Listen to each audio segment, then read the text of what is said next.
Vidvishavahai. Om Shanti Shanti Shanti. Om Purnamada Purnamidam Purnat Purnamudachyate Purnasya Purnamadaya Purnamevavashishyate.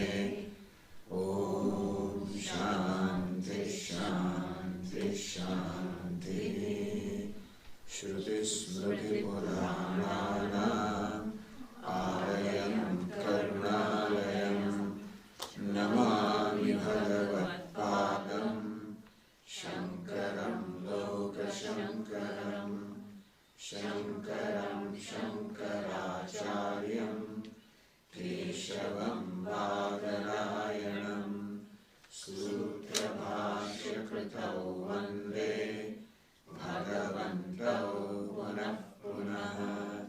Ishvaro Gururatmeti Murti Bheda Vibhagine Vyomavad Vyapta Dehaya Dakshinamurtaye Namaha. Gukarastvandakaro Vai Rukarastanivartakaha Andhakara Nirodhitva Gururitya Vidhiyate. Sadashiva Samarambham Shankaracharya Madhyamam Asmadacharya Paryantam Vande Guru Parampara.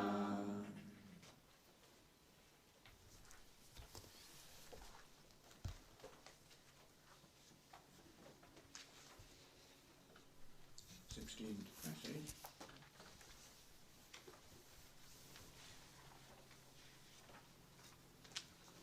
Manasaivedamaptavyam Nehananasti kinchana Mrityo samrityam gacchati Ya ihananeva pashyati.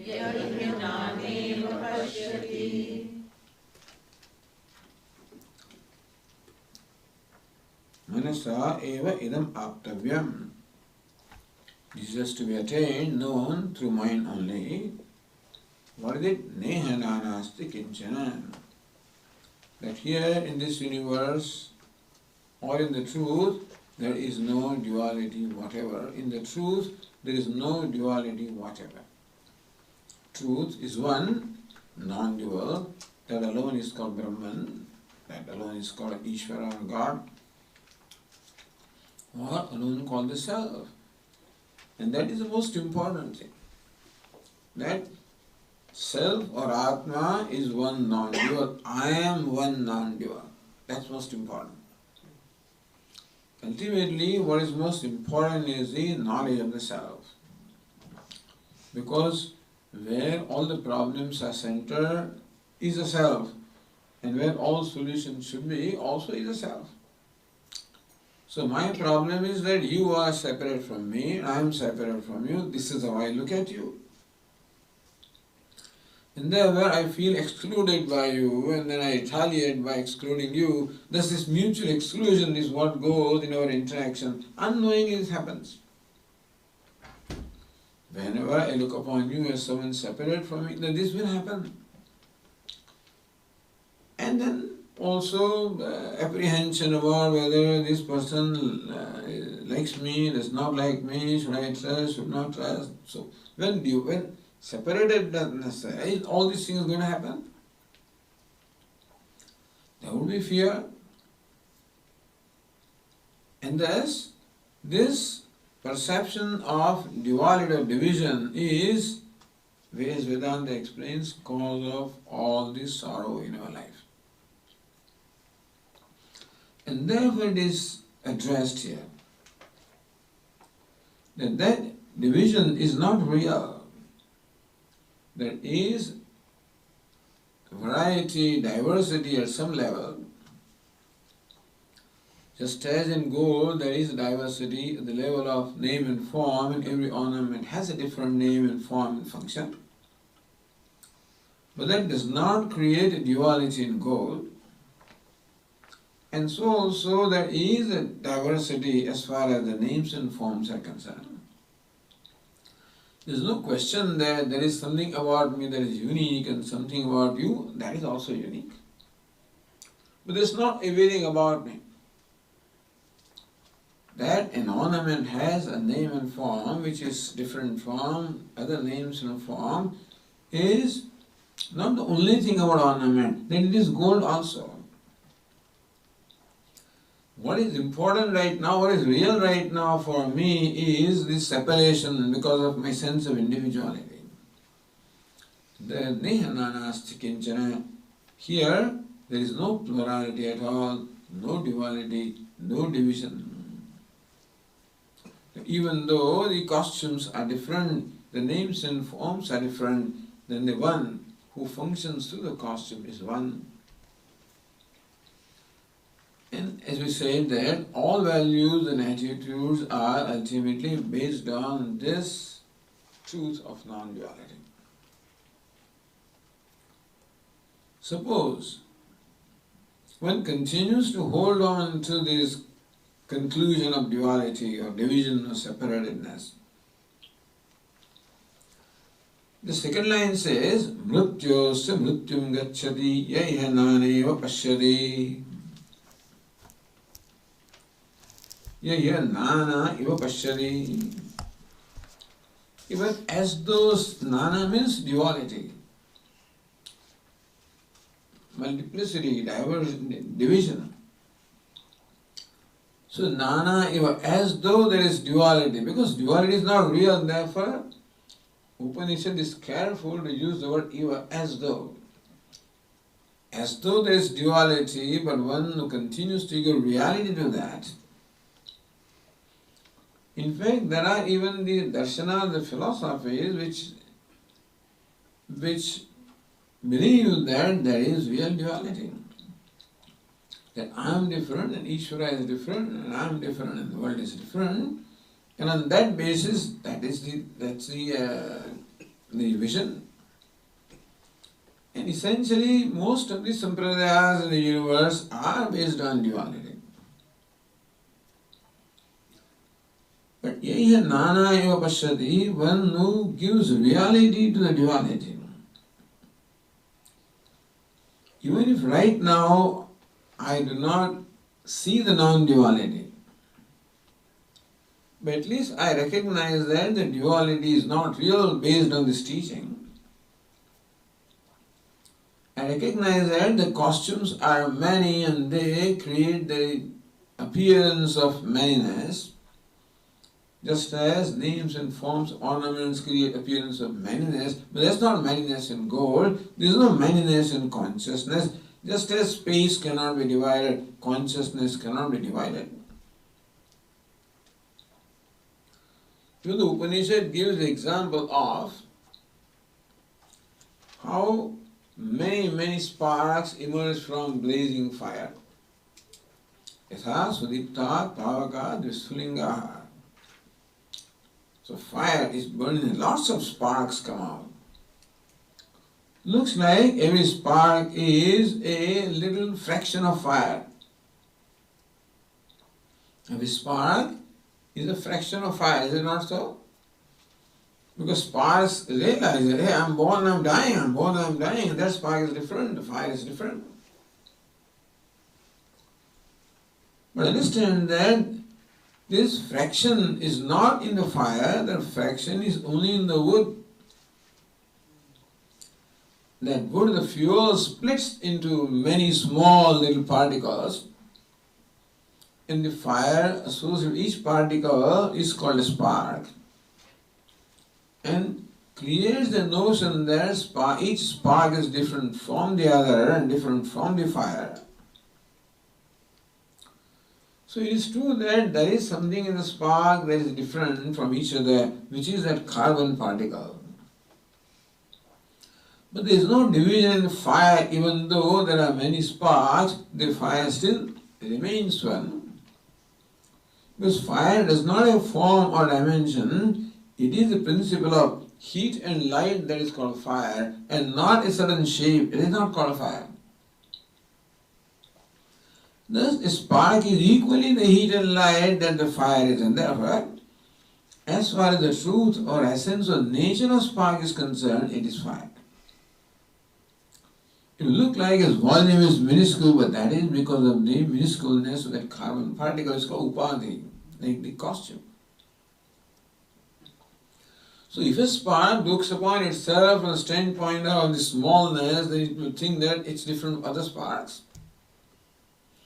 So I think that I am a spark of consciousness, a fraction of consciousness. There is fraction, but that is in that particle, in the upadhi, in the name and form. But just as fire cannot be divided, because you cannot divide light, you cannot divide heat, so also consciousness cannot be divided. Therefore,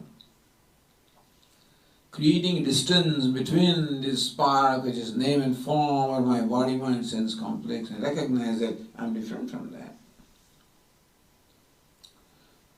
But when that is not so, and when one continues to give reality to the duality, that I am different, you are different, then what is the nature of life that a person lives? Upanishad says, mrityoho sa mrityum gacchati. He goes from death to death. Meaning that this person only every moment is dying. He is, dying means that he is suffering. This very sense of separatedness, as I said, creates an apprehension, creates fear, creates the defense mechanism, creates the need to protect myself, creates the need to attack, etc. All these things are there from an individuality, because the insecurity in me may make me an aggressive person also. Insecurity makes me a fearful person from within, but aggressive from without. So thus there can be nothing but conflict when the duality is real. In two persons also, as long as they give emphasize the differences between them, so long is only going to be conflict. Because no two things can be identical at the level of name and form. If that becomes the issue, then there cannot be harmony. Then in spite of these differences in name and form, there is something which is one unique consciousness self. That is where at that level the harmony can be there. Otherwise there is disharmony in life, division, fear, sorrow. That is called death. Mrityosya mrityum gacchati. This person who gives reality to one sense of individuality, one sense of limitedness, and thus looks upon others also as different from him or her, always feels a sense of insecurity, the need to protect oneself. There is nothing but sorrow or death, so he lives a life that is characterized by death. Or mrityosya mrityum gacchati. He goes from one death to the other, or from one birth to other birth. They could have said from birth to he goes to birth. But no, he says death to death. Because one is born going to die, and therefore goes from one death to the other death. As it is, our life involves constant change. The names and forms and body, mind constantly change. And change alone is death, and so one lives in death and goes from one death to the other. This is condemnation. This is called ninda. This is the Bheda ninda. This statement is often quoted by the commentators, by Bhashyakara. Look, Upanishad in fact condemns this perception of duality. What is the tattparya? What is the purport of Upanishad? What does Upanishad seek to teach us? Because in many Upanishads there are many statements, and some people take some of the statements and justify the duality and say, look, this is what your Upanishad says. Upanishads being what they are, nobody has written them, the utterances of a teacher to the student, and therefore there may not be a consistency, kind of consistency that we may want to see. Therefore, it is important to understand the Tatparya, the meaning that is intended to be conveyed, not just the grammatical meaning. So, what is the Tatparya? What is the purport? What is the intended vision that the Upanishads seek to give us? These statements are important. Look, Upanishads in their own words condemn the duality. Therefore, duality cannot be the intended meaning of Upanishad because they would not condemn it.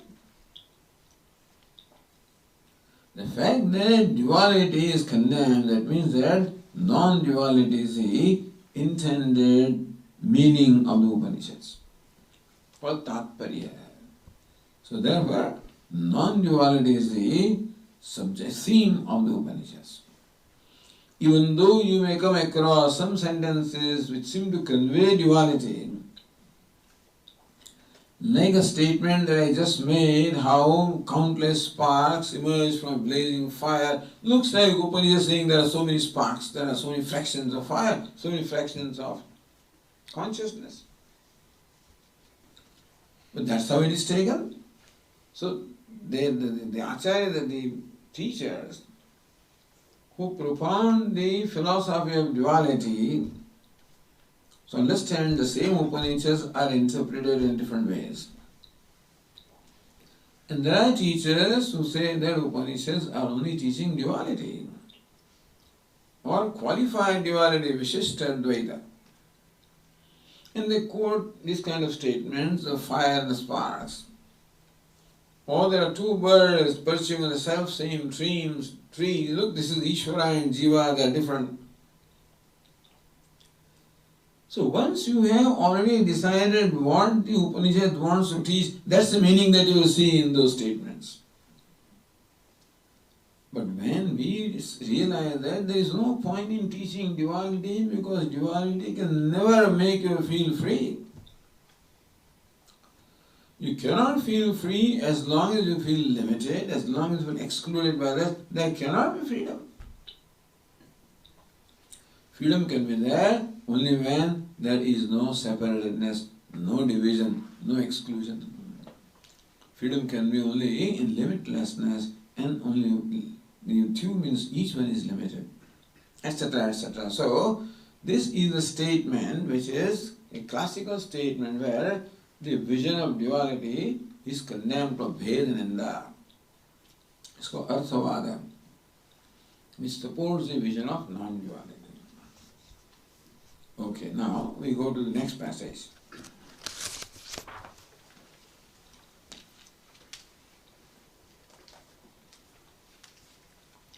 The Upanishad has only one thing to say, that you are Brahman. Already said earlier, so far.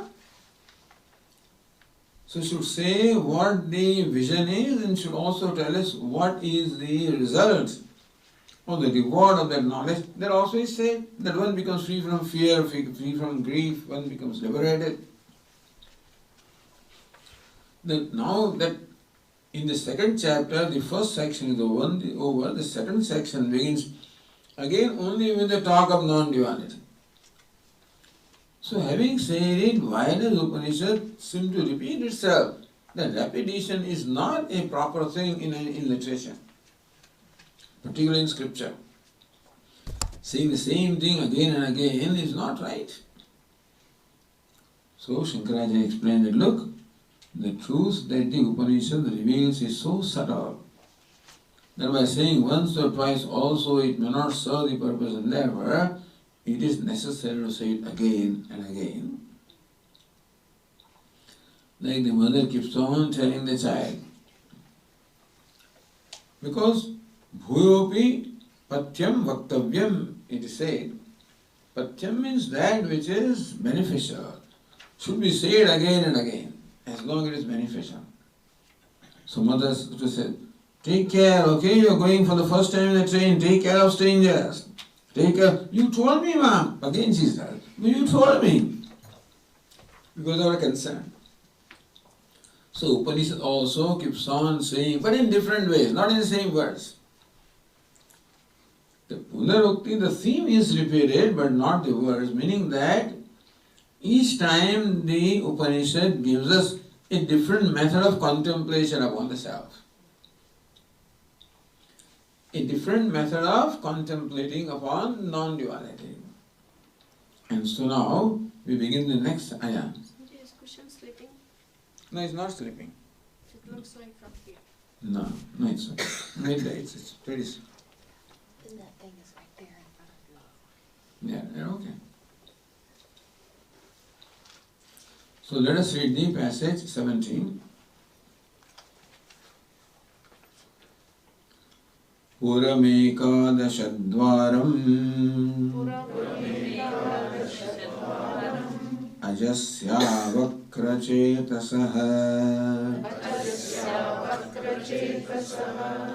Anusthayana shauchati Vimuktascha vimuchyate Etadvaitata.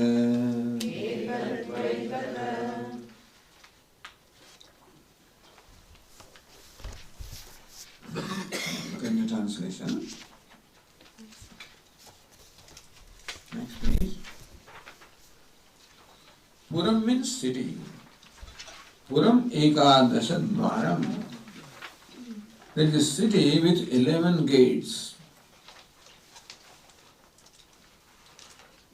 So this body, mind, sense complex in this particular passage of mantra is compared to a city.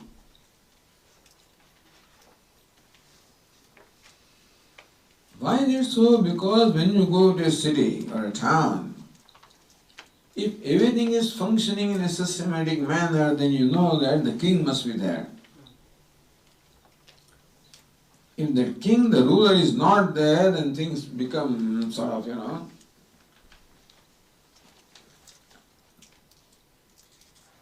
irregular.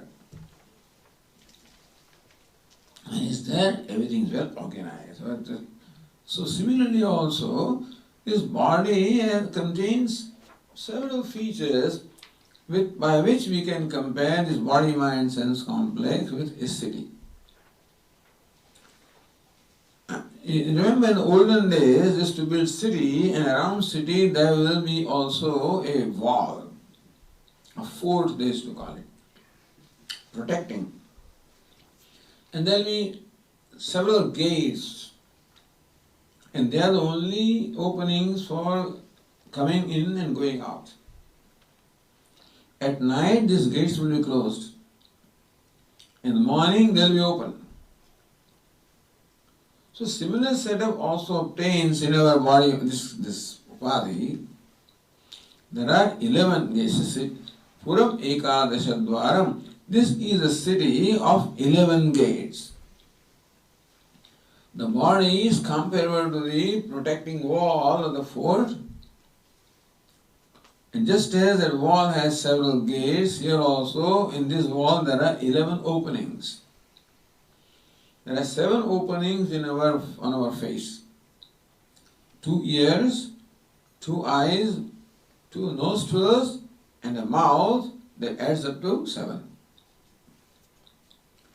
Then we have the navel and 2 lower openings for excretion and urination, so that makes it 10. First, there is one opening here in the crown of the head from which the yogis depart. So that is the 11th. This has 11 gates like a city. So this is a city with 11 gates. City not only has gates, but then there are gatekeepers. There are gatekeepers and there are officers who supervise those gatekeepers. Then there is a minister who manages everything. And there are many streets and many roads are there and houses and so many things are there. Similarly, this body, mind, sense complex also has all these various elements in a way. Then there are these 11 gates and there are the gatekeepers. There are the organs of perception. So in this, these are the two openings where the eyes are the gatekeepers, the sense organs are the gatekeepers. This is not a sense organ. This is only a location for the functioning of the sense organ. It's called Golaka. This is an opening which is where the faculty of hearing functions. An opening where the faculty of seeing functions. So these are different gates or openings where the corresponding sense organs are comparable to gatekeepers.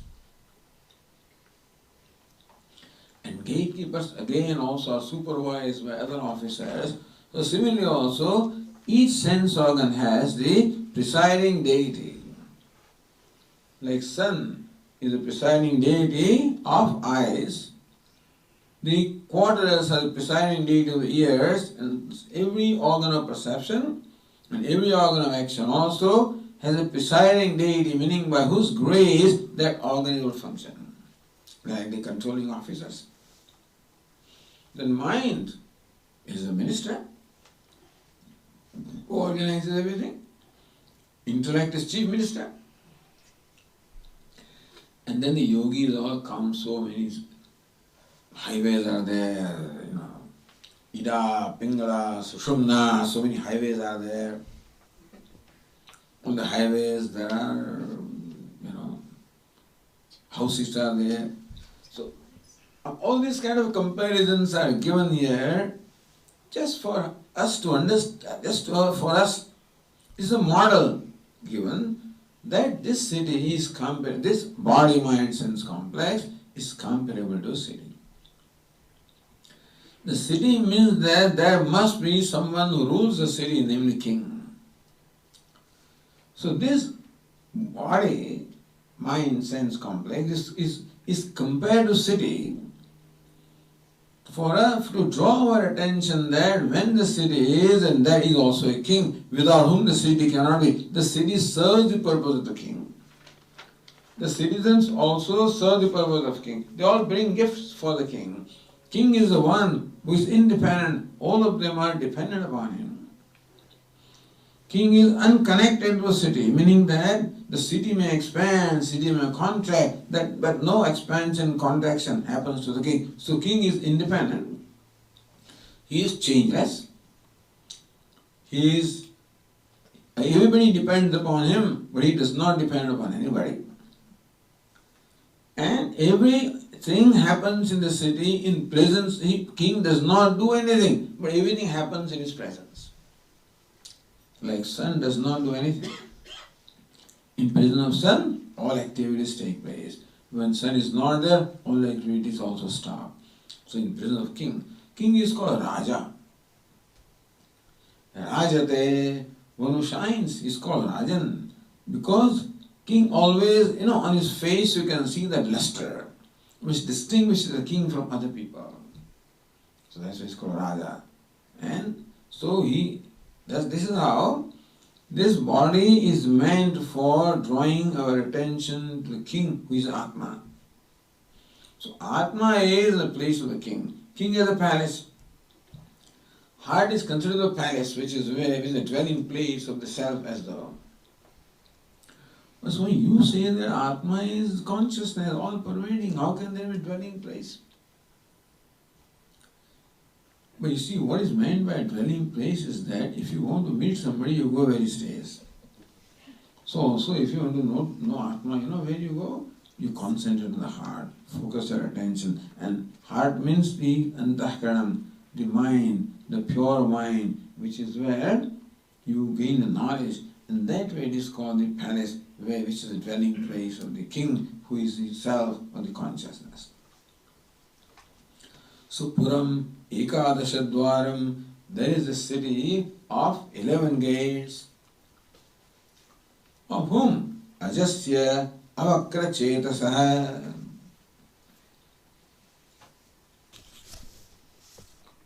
So this body, mind, sense complex are all subject to birth and growth and death.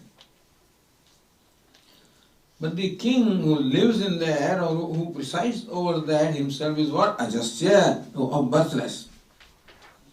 So Atma, the self, the consciousness, who is not part of the city also, by the way. King is not part of the city. Is independent of the city, so also the self, the Atma, is not part of this body, mind, sense complex, independent of them. The city is meant for the king, but king is independent of the city. Similarly also, all these things function because of consciousness.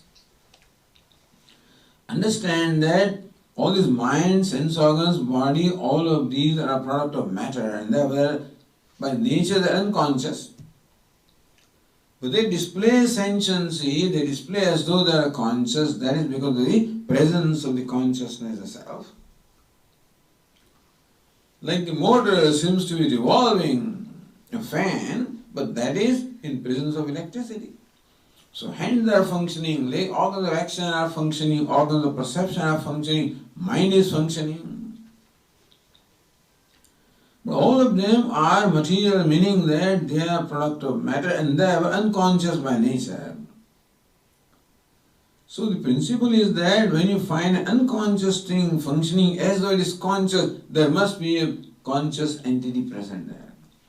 Like when you see a chariot running, there must be conscious horses must be pulling that. When you see a bus running on the road, you can be sure that there must be a driver, a conscious entity. Because bus, being unconscious, cannot run by itself. So also body, mind, sense organs, all of these are unconscious, and as much as they are the product of matter, all of them are functioning as though they are a conscious entity. That itself draws the attention that there must be a consciousness in presence of which all of this function. So that is why the Kathopanishad begins with this question, where the aspirant comes to a teacher and asks, "Sir, what makes the mind perform its function?" So mind is made of matter, therefore unconscious entity, and mind acts as though it is a conscious entity. What makes the mind function? What makes the eye see? What makes the ears hear? Meaning that eyes see not on account of themselves, but because of something that imparts them the capacity to see. The ears hear not on their own account, but then there is something that imparts capacity ears to hear. All of these points to the presence of consciousness. So when we look at things, if you pay attention, so that is how the question came in the Kathopanishad, that what is it in presence of which all of these things function? Is there something or not? So that is the conscious. Ajasya avakra cetasa. Whereas all this body, etc., is all subject to birth and growth and death and all mortal, but then the self that is presiding over all of them is immortal because he is not part of this assembly. This is an assembly, by the way. The body, sense organs, mind. Somebody has put them together. Like a house is an assembly, put together by assembling of the walls and pillars and beams and ceiling and floor and so forth. When you see a hall like this, you know that it is assembled by somebody, it's built by somebody, a conscious being. And the hall serves the purpose of a conscious being also. Hall has no agenda of its own. Hall serves the purpose of a conscious being who has built the hall. Similarly also, this is an assembly, this body, sense organs, mind, all of these is an assembly of unconscious entities. Which means that they must be all systematically assembled in this manner to serve the purpose of somebody. So this serves the purpose of the self, who is not a part of assembly, independent of all of them. So this is a way of contemplating upon the self. How this very setup that we find here of the body, sense organs, mind and functioning, that itself leads to someone who is independent of them, for whom they are meant, whose purpose they are serving, and which are what they are because of whom. That's the self. Ajasya avakra cetasa, meaning that you create a distance from all of this in order to contemplate upon the king who is the self, who is ajasya, who is birthless. Meaning when all of these are subject to birth and death, the one that presides over them, the self is aja, birthless. Avakrachedasaha, one who does not have any kind of vakrata. Vakrata means, in this case, unchanging consciousness. Vakrata also can mean that one whose mind also has all these, who is wheeling and dealing and plotting. But the king is, by nature, a king does not have any kind of dishonesty in him. Because king has no agenda of his own. Ideally, a king is only meant for the citizens. Therefore, in Sanskrit, citizen is called praja. You know praja? Praja means subjects. But praja also means what? Progeny. Meaning all the subjects of the town or city are like the progeny of the king. He looks upon them all as progeny. Therefore, he is equally concerned about the well-being of all of them. He does not have any raga dveshas. What is meant by vakrata is that the king has no raga and dvesha, no attachment, no aversion, no partiality, no cruelty, theoretically. That's what a king is supposed to be. Similarly also, Atma, the self, has no cruelty, no partiality, no angularity at all. It is ever honest, meaning that ever unchanging, ever the same and equal to all of them, meaning that the self of the consciousness equally illumines everything. Illumines the body, enlivens the body, enlivens the sense organs, enlivens the mind, without any exception, without any partiality or cruelty. But Swamiji, you say that Atma is sitting here in our heart. But you mean to say that the same Atma is the self of a thief also? Of a criminal also? Because criminal also has the same city, 11 gates, and the same Atma is sitting. But why doesn't he do something about it? When a thief is committing the act of stealing, then this Atma, why does he not do anything about it? Should he not stop? Should not Atma, who is dwelling here in the self and witnessing everything, how come he does not interfere at all? Because he is totally neutral, unconnected, equally blessing everything. For Atma, the stealing also is okay, it has its own place. What do you mean, Swami? Even criminality, in the universe, everything has its own place. We have a problem, of course, with what's happening from our own individual standpoint. But when you look at the cosmic standpoint, everything has its place. But why did Swamiji, why did God create death? Why did He create sin or papa? Why is there evil? Why is there cruelty in this world? Everything has its place. So just as creation can be there only when the destruction is there, without destruction there is no creation, and therefore destruction also is part of creation. So all this cruelty and stuff is meant for destruction. It's equally part. And therefore just the sun illumines everything. Equally blesses everything. So Atma blesses everything. In Bhagavad Gita, Upadrashta Anumanta cha, one who is the witness in proximity and permits everything. He remains changeless, in short, that he remains changeless. Why is it so, It's like this, that when you are watching a movie, and the movie somebody is committing a crime, do you call police? In the movie, if there is a fire, do you call the fire engine? No? Why? It's very vivid. The way things are shown these days is very, very vivid. And still, we do not call police. Why not? It is an appearance. Not there, you cannot say it's there, otherwise you won't see. But what you see is different from what it is. This is called mithya. Meaning that we know what mithya is now. This is from the example of the movie, that it is mithya. And therefore, you are equal to all of them. If somebody committing a crime also, you don't scream and shout, it's okay. So love also is all right, war as far as the movie is concerned. Because everything is in order when it comes to mithya. So also Atma is Satyam, and then the whole thing is mithya, therefore everything is in order. Therefore, he does not interfere. He just avakra, just as sun illumines everything in the universe. And sun has a light that does not change, the light of the sun does not change, its light is unchanging.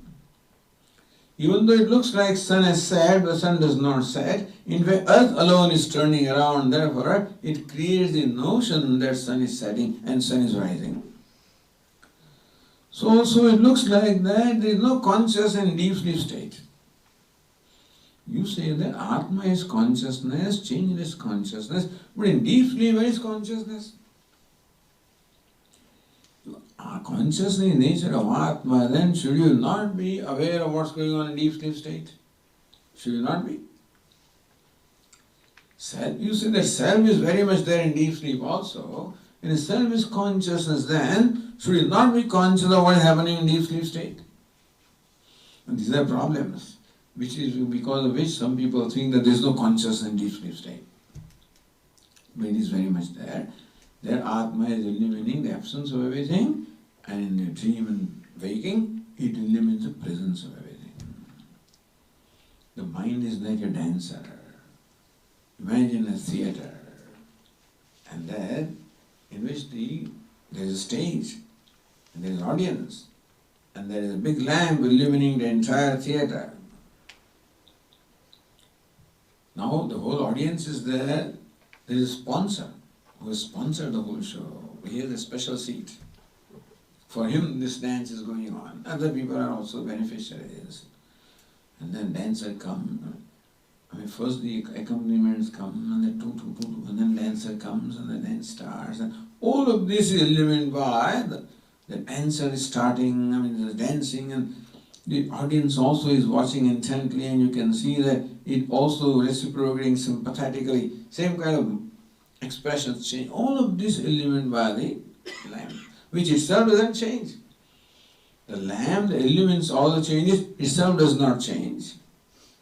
And then dance is over, the dancer goes away, the accompaniment goes away, the sponsor goes away, the audience disperses. What is left in theatre? Nothing. Come on now, switch off the light, make sure that there is nobody there. Go and see. Is there somebody? There is nobody there.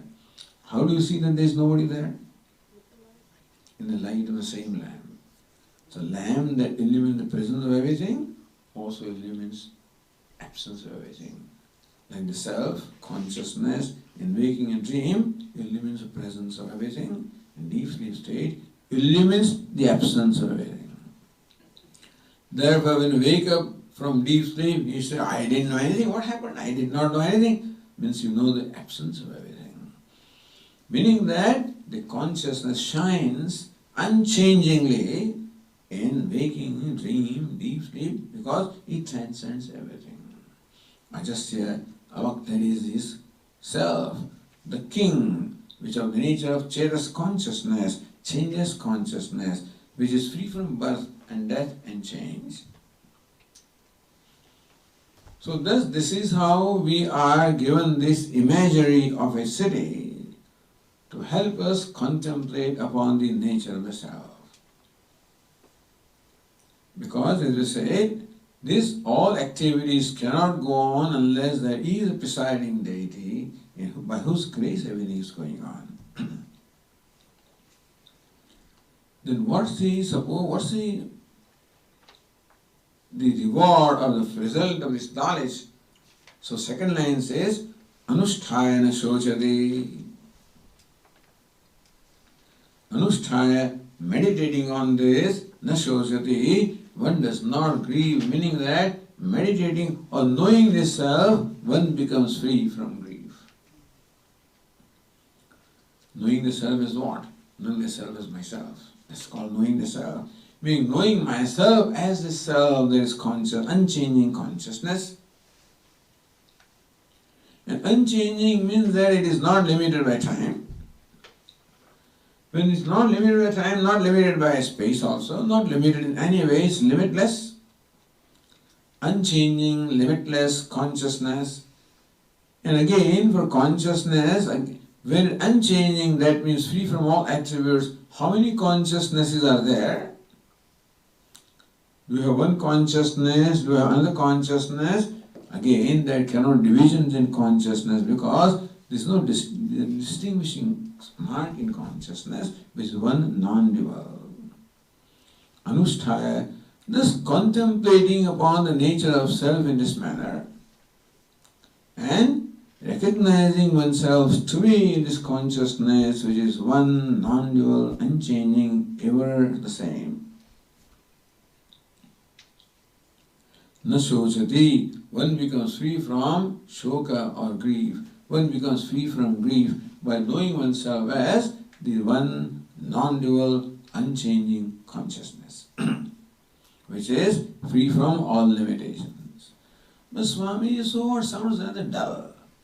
This consciousness, I'm not interested in consciousness. I'm interested in happiness. Nobody else. Suppose I'm limitless or what? Consciousness or what? Non-dual, so what? What I'm searching for in life is happiness. Does it have anything to do with happiness? It is so. Because that is happiness where there is limitlessness. Limitless means happiness. Limited means unhappiness, and limitless means happiness. Yo vai bhuma tat sukham nalpe sukham asti. When you realize that consciousness is without any attributes, which means without any boundary, which means that it is all-inclusive, which means that it is non-dual, and therefore is infinite, the infinite means happiness. So happiness is included, although it may not be said in so many words. Vedanta doesn't talk of love or happiness. Happiness it does talk now and then. But that is called love where there are no boundaries, and that is called happiness where there are no boundaries. In fact, to quote our Puja Swamiji, in a moment of happiness, in a moment of ecstasy, when I all of a sudden get something which I never expected and I just become so happy, I become ecstatic. In that moment of ecstasy, I lose myself, in fact. I lose even sense of individuality, I lose sense of time and place at that time for a moment. Unfortunately, I come back again, but then at that moment, there is no duality. At that moment, I am not father, I am not mother. As Swami used to say, that this man is all because he doesn't have a job, poor fellow, and then he has a family to run, and then he has a mother-in-law, and then at his home, and then now brother-in-law also has come, and all kinds of miserable things are there, all kinds of problems are there, always anxious, worried, loaded with stress. Even that fellow also. It may look like sorrow is the nature of this person, but no. He's sorrowful 23 hours and say 59 minutes and 59 seconds of the day. But for 1 second the fellow becomes happy. When you tell a slapstick joke, for example, and the fellow all of a sudden laughs, in that there is freedom, momentarily. These stresses may come back again, but momentarily. Means that all stresses are all dropped. That means that freedom or happiness alone is the nature. This is Vedanta, which says that even though a person may be miserable for 23 hours and 59 minutes and 59 seconds, and the fellow experiences happiness just for 1 second, that 1 second is a glimpse of his true nature.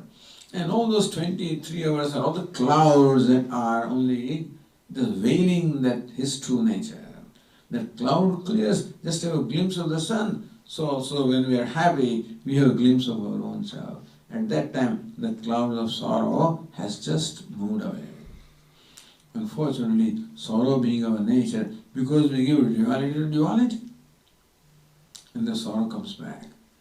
Therefore, na shochati, once you realize your true nature, there is no scope for any sorrow. Anusthaya, knowing the self in this manner, one becomes free from all the grief. And that can be so only when happiness is a nature. If sorrow was a nature, it can never go away. Nature can never go away.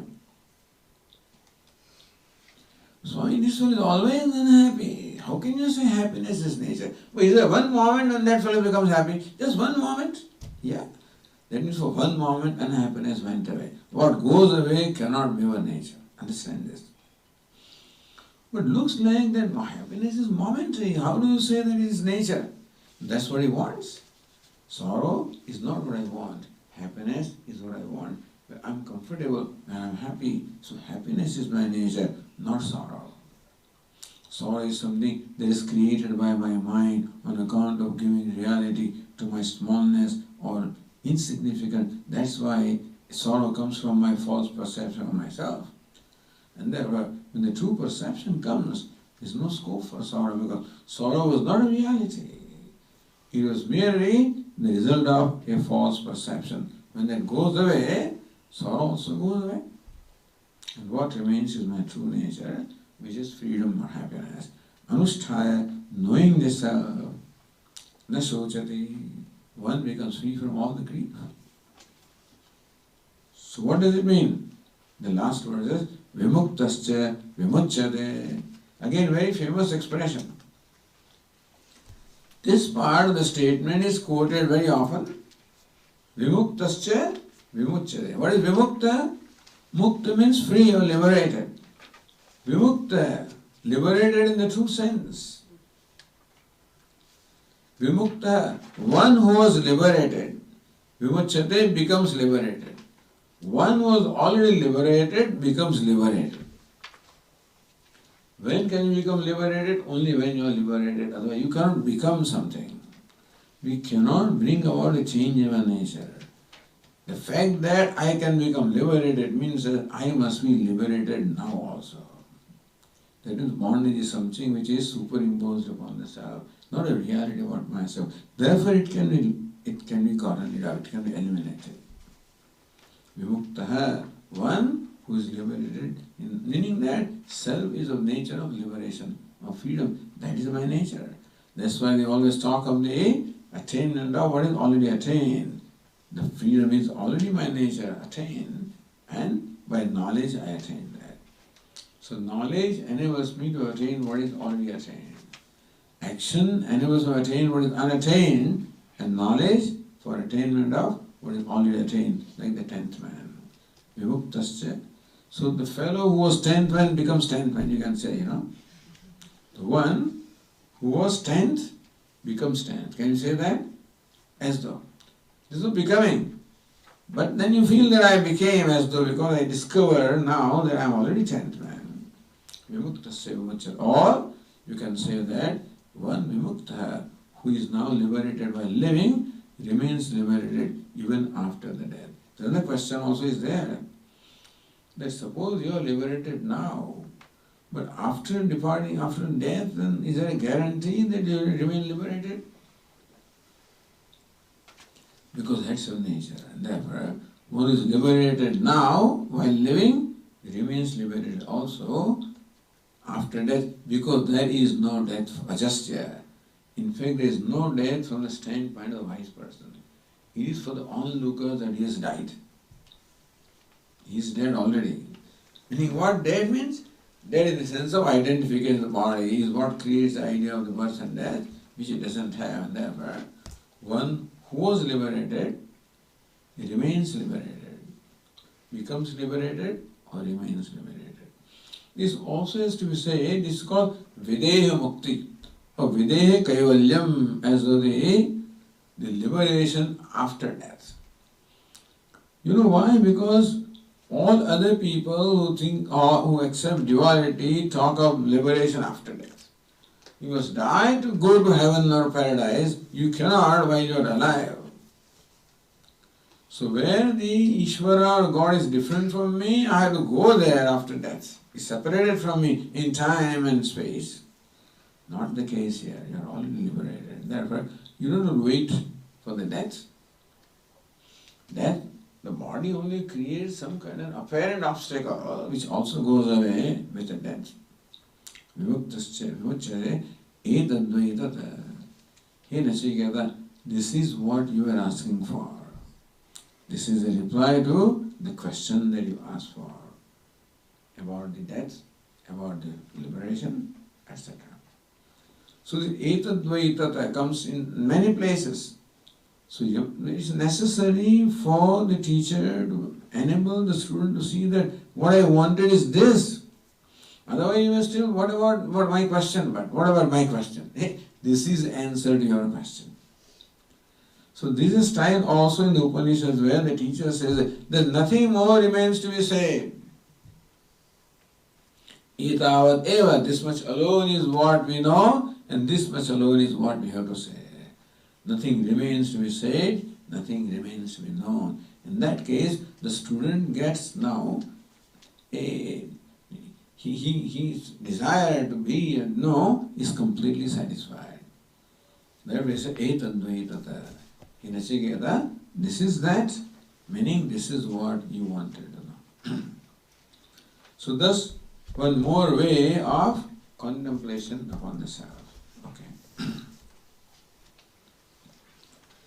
Om Purnamada Purnamidam Purnat Purnamudachyate Purnasya Purnamadaya Purnameva Vashishyate. Om Shanti Shanti Shanti. Shankaram Shankaracharyam Keshavam Badarayanam Sutra Bhashya Kritau Vande Bhagavad